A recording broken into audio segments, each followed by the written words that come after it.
बहुत स्वागत है, अभिनंदन है। 3 नवंबर 2020 को हम सबका निर्वाचन हुआ और उसके बाद 10 नवंबर को भारतीय जनता पार्टी की तरफ से डॉक्टर सौम्या गुर्जर जी महापौर के रूप में निर्वाचित हुई। 11 नवंबर को उप महापौर का चुनाव था। मेरा सौभाग्य था कि मैं सर्वसम्मति से उप महापौर के रूप में निर्वाचित हुआ। 5 वर्ष पूर्व की सारी स्मृतियां अभी मेरे स्मरण में हैं। एक बड़ी जिम्मेदारी हम सबको भारतीय जनता पार्टी ने भी सौंपी और उससे ज़्यादा जयपुर की जनता ने सौंपी थी। एक बड़े लक्ष्य के साथ लेकर हमने कार्य प्रारंभ किया। जयपुर जिसकी जो एक शहर है, जीवंत शहर है, जिसकी अपनी आत्मा है, उसको 2 हिस्सों में बांट दिया गया था। जो जयपुर की आम जनता को स्वीकार्य नहीं था, लेकिन राजनीतिक कारणों से ऐसा किया गया। हमारे मन में हमेशा रहा कि गोविंद देव जी भी हमारे आराध्य हैं और मोती डूंगरी के गणेश जी भी हमारे आराध्य हैं। इसलिए मैंने, आप में से बहुत सारे लोगों को स्मरण होगा कि मेरे निर्वाचन के बाद मैंने तुरंत कहा था कि हमारी जितनी भी नीतियां होगी वो समग्र जयपुर को ध्यान में रखकर बनेगी और कुल मिलाकर हम एक ऐसे जयपुर के निर्माण की दिशा में आगे बढ़ेंगे जो जयपुर की विरासत और जयपुर का विकास, ये दोनों एक दूसरे के साथ सामंजस्य बनाकर चले। वो कालखंड कांग्रेस की सरकार का था। मैंने तब भी कहा था कि हमें जयपुर के विकास के लिए कांग्रेस की सरकार से सहयोग मांगते हुए किसी भी प्रकार का कोई गुरेज नहीं होगा। हम उनके पास जाएंगे, उनका सहयोग मांगेंगे और उसके लिए संघर्ष करना पड़ा तो संघर्ष भी करेंगे। लगभग 3 साल बाद हमारी सरकार, भारतीय जनता पार्टी की सरकार आई। आज दोनों स्थानों पर, हेरिटेज और ग्रेटर में, भारतीय जनता पार्टी की महापौर है और हमने जो वादा 2020 के चुनाव से पहले जयपुर की जनता से किया था कि जब कभी भी हमारे को अवसर मिलेगा हम जयपुर को पुनः एक कर देंगे, हमने वो जयपुर को पुनः एक करने का निर्णय माननीय भजन लाल जी की सरकार ने ले लिया है। और मुझे खुशी है कि अगले चुनाव के बाद जब कभी भी आप जयपुर के नए महापौर, उप महापौर से मिलेंगे तो वो संपूर्ण जयपुर को रिप्रेजेंट करने वाले लोग होंगे। उनके आधार पर एक जयपुर के विकास की एक बहुत बड़ी कार्य योजना उनके समक्ष होगी, चुनौती होगी और वो उसके ऊपर पूरा करने का कार्य भी करेंगे। मित्रों, मैंने आज आपको इसलिए बुलाया है कि ये अनौपचारिक संवाद है, प्रेस वार्ता नहीं है। प्रेस वार्ता मैं इसको इसलिए नहीं कह रहा हूं कि अब हमारे पास कार्यकाल का कोई समय नहीं है। हमारा कार्यकाल पूरा हुआ है। हम अपने कार्यकाल में बहुत सारे वो कार्य जो हम करना चाहते थे उनको सक्सेसफुली कर पाए। कुछ कार्य हमारे अभी भी होने शेष हैं, लेकिन आप सब जानते हैं कि विकास एक अनवरत प्रक्रिया है, लगातार चलने वाली यात्रा है। उसमें इस कालखंड के अंदर हमने काफ़ी बेहतर कार्य किया और जयपुर की जनता ने भी समय समय पर हमारे को भरपूर विश्वास अपना दिया, अपना आशीर्वाद और स्नेह दिया। आज मैं मेरी बात करूं तो मेरे कार्यकाल उप महापौर के नाते ये हमारे कार्यकाल का समापन है। 8 और 9 तारीख और 2 हमारे पास है। उस दिन ये ऑफिस नहीं रहेंगे, पर कल ऑफिस खुलने वाले हैं, मुझे पता है। अच्छा है, काम की निरंतरता बनी रहेगी। मैं इतना कहना चाहता हूं कि हमारा कार्यकाल समाप्त हो रहा है। जयपुर के 150 वार्ड पार्षद जो यहाँ हैं और 100 वार्ड पार्षद जो हेरिटेज हैं, उनको भी यही कह रहा हूं कि हमारा कार्यकाल समाप्त हो रहा है। जयपुर के प्रति हमारी जिम्मेदारी समाप्त नहीं हो रही है। हम जनप्रतिनिधियों के रूप में जयपुर की जनता के आशीर्वाद से चुनकर आए हमने 5 साल भरसक उनके पक्ष में, उनके हितों को ध्यान में रखकर कार्य किया। आज 5 साल बाद हमारे कार्यकाल की समाप्ति है, लेकिन हमारी जिम्मेदारी का भाव वैसा का वैसा जयपुर की जनता के प्रति होना ही चाहिए और हम सब आगे के समय में भी जयपुर की जनता को सर्वोपरि मानकर सामाजिक राजनीतिक क्षेत्र में सक्रिय रहकर कार्य करते रहेंगे। मैं विशेष रूप से स्वयं इस बात के लिए प्रतिबद्ध हूँ। दूसरा, मैं ये कहना चाहता हूँ कि हमने अपने कालखंड के अंदर जन समस्याओं को हमेशा तरजीह दी। मेरा ये मानना है कि नगर निगम सत्ता के केंद्र नहीं है, सेवा के केंद्र हैं। केंद्र सरकार और राज्य सरकारें जिनकी बहुत एम्पल पावर होती है, वहाँ नीतियाँ बहुत बड़ी स्तर पर बनती है। हमें उन नीतियों के अनुरूप, उन नीतियों को साथ लेकर काम करना होता है और शहर की जनता की गुड मॉर्निंग से लेकर गुड नाइट तक अगर वो मॉर्निंग गुड बनी रहे, उनकी रात्रि शुभ बनी रहे, उसकी जिम्मेदारी किसी की है तो वो पार्षदों की है, वो बोर्ड की है, महापौर की है, उप महापौर की है। आज मैं कह सकता हूँ कि इन 5 साल के कार्यकाल में हमने कभी भी अपने इस लक्ष्य को नहीं भूला। हमारे संसाधन सीमित रहे होंगे, चुनौतियाँ ज़्यादा रही होगी, बीच में कोरोना का कालखंड रहा होगा, कहीं कोई वित्तीय हमारी लिमिटेशंस रही होंगी, पर हमने लगातार उस दिशा में काम करते हुए अपने आप को जयपुर की जनता से सजीव रूप से जोड़े रखा। उसका परिणाम मैं स्वयं इस आकलन के रूप में देखता हूं कि मैंने एक दिन अपने ही पार्षद साथियों से बात की, तो विशेष रूप से भारतीय जनता पार्टी के जो पार्षद थे उनसे, तो जिसने भी मुझे अपना आंकड़ा बताया जीत का, वो जीत के आंकड़े से ज़्यादा लीड भारतीय जनता पार्टी को विधानसभा में मिली और विधानसभा से ज़्यादा जीत लोकसभा में उसके वार्ड से मिली। तो मैं इसका सिंपल एक आकलन कर सकता हूं कि उस पार्षद ने अपने गृह क्षेत्र के अंदर, अपने निर्वाचन जहां से उनका होकर आया है, उस वार्ड में जनता की अपेक्षाओं के अनुरूप कार्य किया। उसी के कारण भारतीय जनता पार्टी को विधानसभा में ज़्यादा बेहतर स्थिति में हमारे को वोट मिला और उससे ज़्यादा बढ़कर लोकसभा के अंदर मिला। तो ये कम कह सकते हैं विश्वास के साथ और संतोष के साथ कि हमने बेहतर कार्य करने की कोशिश की है और उसके अंदर हमें निश्चित रूप से सफलता भी मिली है। इन 5 वर्षों के अंदर जयपुर, हम सब जानते हैं जयपुर की विरासत बहुत उन्नत है। जयपुर एक हिस्टोरिकल प्लेस है।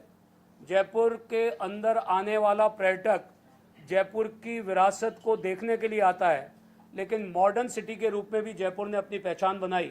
उसमें भी नगर निगम ने अपने कर्तव्य को, अपने काम को बहुत बेहतर ढंग से किया, चाहे वो लाइट्स के मामले में हो, चाहे सड़कों के रखरखाव के मामले में हो, चाहे गार्डन्स के मामले में हो। हमने ठीक ढंग से काम करने की कोशिश की और लगातार आगे बढ़ते रहे।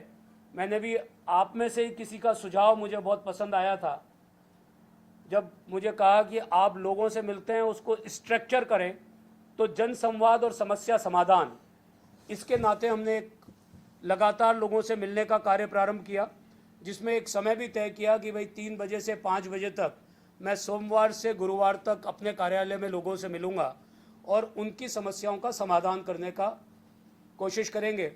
मैं एक बात और विश्वास से कहना चाहता हूँ, सामान्यतः मैं सुनता हूँ, मेरे पार्षद साथियों से भी सुनता हूँ कि साहब कर्मचारी और अधिकारियों से वो सहयोग नहीं मिलता। मेरा मानना है कि कर्मचारी और जनप्रतिनिधि, अधिकारी और जनप्रतिनिधि दोनों कोई विरोधी धाराएं नहीं हैं, इनको साथ मिलकर काम करना होता है। और मैं अपने 5 साल के कार्यकाल के बारे में ये बड़े संतोष के साथ कह सकता हूँ कि जयपुर नगर निगम ग्रेटर के तमाम अधिकारी और कर्मचारियों ने मुझे और मेरे कार्यालय को भरपूर सहयोग दिया। मेरे बताए हुए किसी भी सही कार्य को उन्होंने करने में कोई कोताही नहीं बरती। धीमे हो सकता है क्योंकि एक ही एक कार्य के लिए 10-10, 15-15 जगह फाइलों का मूवमेंट होता है, लेकिन जब से एक ट्रांसपेरेंसी आई ऑनलाइन से, तो उसके बाद भी काफ़ी चीज़ें सुधरी है। साथ ही उन जन समस्याओं के समाधान के कारण ही हमारे देखने का नज़रिया भी बदला। मैं 5 साल पहले के पुनीत कर्नावट और अब के पुनीत कर्नावट में बहुत अंतर पाता हूँ। मेरा लोगों को समझने, देखने का नज़रिया, उनकी समस्याओं को जानने का नज़रिया, कैसे एक सामान्य व्यक्ति के लिए क्या छोटी भी चीज़ उसकी परेशानी हो सकती है, इन सब ने इन सब चीज़ों ने मुझे बहुत सिखाया और मैं समझता हूँ कि मैं एक बेहतर इंसान के रूप में अब कल से जब समाज क्षेत्र और राजनीतिक क्षेत्र में काम कर रहा हूँगा तो ज़्यादा बेहतर पुनीत कर्नावट होऊंगा, ज़्यादा अनुभवी पुनीत कर्नावट होऊंगा, ज़्यादा संवेदनशील पुनीत कर्नावट होऊंगा। और उसमें अगर कोई सबसे बड़ा मेरा टीचर यहाँ पर रहे तो आम जन के साथ साथ जो मेरे सामने विराजमान है मीडिया, वो भी रहे। आपने हमारे नगर निगम के बेहतर कार्यों की भरपूर सराहना की। जब कभी हम डेविएट हुए तो उसके बारे में भी आप लोगों ने लिखा। मैं स्वयं मीडिया में छपने वाले समाचारों को बहुत ध्यान से देखता, समझता, फॉलो करता हूँ। उसमें कहाँ कहीं हमारी जो गलती रहती है, जो इंडिकेट की हुई होती है, उससे सीखकर, उससे समझकर उसको ठीक करने की कोशिश हमने की। उसके कारण मैं ऐसे कई उदाहरण यहाँ पर कह नहीं सकता, लेकिन आपके यहाँ पर छपी हुई खबरों के कारण हम ज़्यादा पारदर्शी तरीके से काम कर पाए। जहाँ हमसे गलतियाँ हो रही थी उसको हम ठीक कर पाए और एक अच्छे वातावरण के साथ हम आज 5 साल बाद अपने कार्यकाल को पूरा कर रहे हैं। जनसंवाद के दौरान ही लोगों ने मेरे को इतना स्नेह सम्मान दिया कि उन्होंने कहना शुरू किया, पुनीत तो अपना भाई है। ये जो ट्रस्ट उनमें क्रिएट हुआ कि हम किसी भी समस्या को लेकर अगर पुनीत जी के पास चले जाएंगे तो वो अपने सामर्थ्य अनुसार हमारी मदद करेंगे। मेरे कार्यालय में आपने पाया होगा कि कभी भी कोई पर्ची सिस्टम नहीं रहा, कभी भी कोई एंट्री के लिए किसी को 1 मिनट भी इंतजार नहीं करना पड़ा। वो सीधा आकर मुझसे मिल सकता था।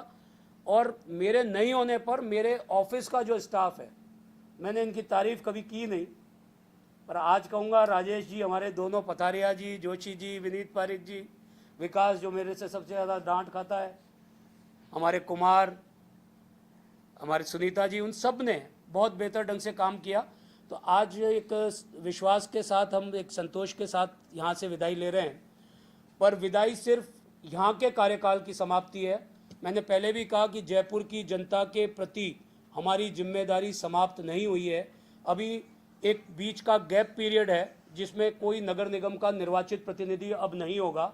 तो मैं अपने साथियों को भी कहता हूँ कि आप पूर्व पार्षद या पूर्व चेयरमैन नहीं हुए हैं, आप अभी निवर्तमान पार्षद और निवर्तमान चेयरमैन हैं। जब तक कि लोकतांत्रिक प्रक्रिया से पुनः लोग चुनकर नहीं आ जाते तब तक आपको, और उसके बाद भी, क्योंकि एक बार जो जनप्रतिनिधि है वो लगातार वैसे ही रहेगा। मुझे लगता है कोई पत्रकार कभी रिटायर नहीं होता, उसको कहीं पर भी न्यूज दिखाई देती है तो उसकी कलम चलने शुरू होती है। वैसे ही जनप्रतिनिधि को जहाँ भी समस्या दिखाई दे उसके एफर्ट्स जनता की समस्याओं के निराकरण के लिए होने चाहिए।